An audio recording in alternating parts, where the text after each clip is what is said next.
Hello বন্ধুরা, কেমন আছো সবাই? আশা করি ভালো আছো। আমিও ভালো আছি।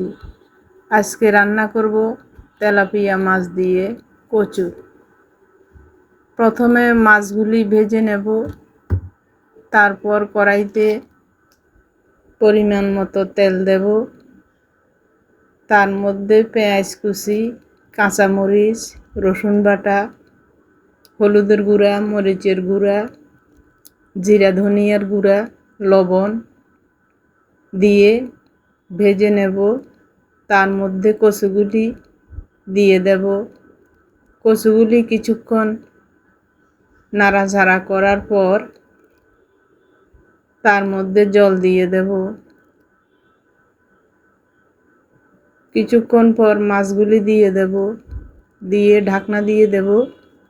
কচুগুলো সিদ্ধ হয়ে গেলে তারপরে নামিয়ে নেব।